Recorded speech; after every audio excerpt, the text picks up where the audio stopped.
video. Oh, Yo! yeah. Nice. This is Kevin Conroy, the voice of Batman, and you're on 24/7 Miami. Batman. I'm Batman. No, I'm not. I am Captain Bogan. Welcome back to the F.E.W. Show. Well, it's finally here. Build up of weeks. And actually, first I want to give a quick shout out to F.E.W.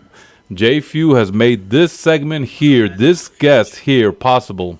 So, in this one is of the face-off. Okay, so it's Captain Bogey versus Daniel PUDER. Yeah. Daniel PUDER in the house. How are you, sir? Perfect. You ready? Yeah. I mean, you're big hope and tough. so. I get it. I don't know. Your kids over here, you brought them for bodyguards. You Yes. get them all to lay this like new guy versus old guy out. Oh, yes. I get it. And you pointing out. don't even put me there. Unbelievable. I was looking for your action figure that said it was sold out. Okay, that You like makes that answer? sense. That makes sense. I like try. that. I try. I appreciate you having me on today. Well, thank you very much. Don't look at me like that. No. You ready? Did I blink my eye? I'm sorry. I don't know. I think you winked. Okay. It is not blinking. I'll try not to blink. I just want to say that our little boys, Gio Master and Daniel Urbieta, put together this ring here and these matches. What do you think about these wrestlers here? Can you ever imagine what these matches? Look at the outcome of this one here: Bray Wyatt against Mankind. Ridiculous. Mankind is so amazing. Yes, He is so cool. Yes, he is. You want to call him right now? Let's call him. You serious? Well, I have his phone number. But Oh, no, I'm shoot. not. I'm on the show right now. Yes, you are. Yes. Mankind, sorry, we don't have Mankind. time for you. Oh, wow, this guy. Okay, so let's start this off. This is going to be the F5 questions. I am Captain Bogey at 6 feet tall, weighing in at just enough. Hailing from New York City, Miami, wrestling promotion, The Few Show. My finishing move is the F5Q. F5Q. So, the weight? Yes. Next question. And I am here with Daniel PUDER. Let me give you a little bit about his resume. Undefeated MMA fighter, 8-0, 2004. Tough Enough winner, WWE 2004, Ring of Honor 2007, New Japan Pro Wrestling 2010. What he has done, just to let you a little more about him, he's a pro athlete, a coach, consultant, mentor, author, professional speaker, personal trainer, founder of My Life, My Power. Woo! I can't say anymore, man. Come on, man. You've done so much. That's amazing. Well, listen, we're going to go ahead and start off this barrage of questions. This is the Few Fast Five Fanatic Face-Off. Are you ready, Daniel PUDER? I'm always ready. All right. Was that a wink? Okay. First question. What motivated you to apply to Tough Enough and become a wrestler? Dave Meltzer Okay. from Wrestling Observer Newsletter. He's one of my mentors, one of my best friends. And we were sitting there one day, and his wife's like, oh, my gosh, you have to apply for this. And I'm Nice. like, let's do it. And I was going to college at the time, and I didn't even think. I was going to college. Like, why drop out of college, right? Exactly. So I did it. And then I dropped out of college. Oh, wow. My senior year of college, Okay. actually. Well, it was kind of worth it. So Okay. it was great. I was already a professional MMA fighter, 1-0, and I had 20 amateur fights at the time. And I said, you know Wow. what? If I can make the show, I'm rocking and rolling. It builds my Yeah. name value. Huge. Why am I going to college anyway? Because I'm going there to be able to get a job someday and be able to learn Exactly. what I need to. This is on air. Around the country learning for the next 8 weeks. So let's do Exactly. it. Nice. And I went into it knowing I was going to win. I Why did would see- I lose? I did see that confidence level, throughout all the episodes. Your confidence level was up, and you were jacked, and you were energetic, Of course I was. and you're scaring me right now. Next question: what were the differences in performing for WWE, Ring of Honor, New Japan Pro Wrestling? I'm pretty sure the environment, the wrestlers. So how was it performing for those three different promotions? It was amazing. In New Japan, I got to spend some time with a lot of Japanese guys, as you could imagine. Mm-hmm. The travel is a lot different. So when you go Okay. over there, you ride in a bus, you're all together. WWE, you're not. And ROH, you're on your own. You're Okay. with one or two guys. You're by yourself. So depending on the week, how you stay is they book everything for you, which is great. Nice. So it's a little bit different. You're not flying around the country like you are in WWE. Okay. I enjoyed WWE. The food was amazing backstage. The trainers, the mentors, my coaches, and then with ROH, I had one show with them. It was awesome. I Okay. really liked the wrestlers. Nice. The crowd was really on fire. I was going to ask about that. The fans, compare them from WWE to Ring of Honor to New Japan Wrestling fanatics. What differences are there? In Japan, they're very silent until you do something big. Really? Yeah, they're Okay. very... Isn't that a little misleading? Because you might think you're not doing well enough if you hear silence. And then you drop somebody and they're like, ooh. Okay. Like it's that discipline or that... Like a respect. It's that respect, yeah. Okay. So All right. I really love it. With ROH, they're on fire. I mean, WWE's too. WWE's more of the big branded, so everybody just loves going. Sure. But I Public. believe that ROH is just... They're the upcoming company. You know, they're really rocking, so... Okay, awesome. What was your highlight of your wrestling career? So with everything you did with all these different promotions, what do you feel was kind of the pinnacle what you hit during that time? I really loved Tough Enough. Having Al Snow Okay. as my coach, he's the best, not only a great performer, but he was the best coach I've ever had in pro wrestling. Hey, Okay. hey, hey, hey, Yes, hey, hey. the crowd going wild. Yeah, that was his signature item that he always carried around. Yeah. And now it's something cool because I saw an episode. It was like an hour episode with the whole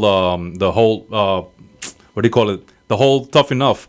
At one point, everyone was singing "Happy Birthday" to Al Snow. That wasn't just at one point. That was at 20 points. Okay, So what was that about? We created, I don't know if it was me, I did a lot of that craziness, but the idea was everywhere we were, on airplanes, at dinners, wherever it was, we always sang him Happy Birthday. Awesome. Just to Nice. mess with him. I mean, it was just, I mean, he Okay. probably gained 20 years in 8 weeks. So it was Okay. pretty amazing. So you guys were in a restaurant. You would tell the servers, "Hey, it's his birthday." Yeah. They would come Everywhere. with a cake. Everywhere. I That's love it. really funny, and that's good. So you guys kind of bonded within that group. Yeah, we bonded. It was interesting because we knew people were going to get eliminated every Yeah. week. and there's a competition. It was a competition, and Al was.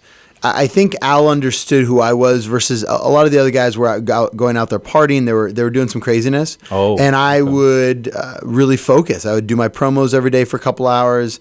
I'd do more lifting. I'd do my stretching. I'd go out of the way to Okay. really focus on what was needed. Okay, so first one in, last one out. One of those kind of Hey, regimens that you had. Yeah, well, it's just staying at home and not going out and partying all the time. Okay. It saves get in trouble. it saves your body, right? Sure. You get in trouble, it saves your body. So I think that I didn't drink for the whole time I was with WWE, and I hardly ever drink anyway. But Okay. it's very interesting to be able to see how you can really perform to the next level, and then how do you stand to your morals and values. Al said once, it's better to be respected than liked Okay. and not respected.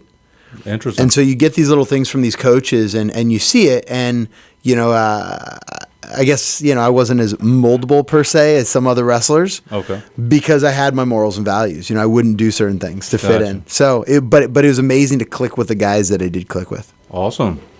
Who are your top 5 wrestlers of all time? So reaching back into those 80s and 90s, what would you say were your top 5 I'd wrestlers? have to say top one is Steamboat. Just because, and I've always talked about his matches were incredible. Yes. To be able to see how fluid he is, I'd say Al Snow. I'd say Eddie Guerrero. Wow. And I got to wrestle with Eddie, and I'd throw in Chris Benoit because I got to spend some time talking to him. I had a Wow. couple dinners with Eddie, and that was pretty amazing when I was on the road. And I'd say Al Snow. Awesome. So those are my Okay. 5 favorites. Nice. I like Hulk Nice too. list. I like Hulk because he had blonde hair. I had blonde hair. I don't have blonde hair anymore. Right? I love Hulk Hogan. That's who I grew up on, and I'll never give up on him. All right, last question here. We got about a minute left. If there is one wrestler from the past or the present that you could have a dream match with, who would it be and why? One I would wrestler. love to go one-on-one with Vince McMahon. Wow. You went straight to the top. Wow. I'm undefeated. And why? He owns the company. I'm Okay. undefeated. Uh-huh. He thinks he's a badass. But I am a badass. I'm Well- a proven badass. Okay. Well, he's done his thing, and he has these big pockets. Big pockets don't matter. You can't leave the earth with it. Oh, that's true. Yeah, that's right. So at the end of the day, Okay. so what? He's going to go down in legacy not ever wrestling me. Okay. It's fine. Wow, that would be a huge. I would pay to see that. Open challenge? Yeah, I think that is an open challenge. Eh? That's called an open challenge, but I don't think. Well, Challenge accepted. I know that. Let's rephrase this a little bit. I don't think he could handle me. Well, he is at a certain age. I'm not saying he's old. And but, you look the way you look. But I'm not saying he's old. Yeah. He's just not as tough as I am. Okay. Like, I won his $1 Million Tough Enough, hands down 7 out of 8 weeks of those matches, those events, whatever we did. I took his Olympic gold medalist, and I took his little arm and almost snapped it. Yeah. And his referee had to save his ass from me breaking it off. So we saw that. Yeah. It doesn't really matter if he would step up to the plate, because people would know that he's going to get his ass smashed. You heard it here on the Few Show. Now, let me ask, one of those events that you won, you looked very amazing in a white tuxedo. Mm-hmm. How was it kissing Mae Young? It was amazing. Yeah? Yeah. Because she looked like she was into it. How about you? She was. What's great is camera angles are amazing, right? Uh-huh. Go back and watch the camera angles. Yeah. I was the only one that didn't do craziness. And actually, you got to look at it. Okay. We're going to go ahead and rewind and pause a few times to see the different angles. Everybody else threw her on the ground, did craziness stuff. What's up with that? Yeah. That's why I won. I know. I didn't even have to kiss her, and I won. Look at that. That's how good I am. And I believe you. Don't need to prove it to me. All right. Here we are, guys. We're going to go ahead and finish off this segment. So we're going to be going into our last segment, segment 4, continuing here with Daniel PUDER. And we're going to go ahead and go on the other side of what he's done after wrestling, which has been very interesting to see about. So, guys, stay tuned to the Few Show. Don't turn that dial. Yeah. 24/7 Miami Radio.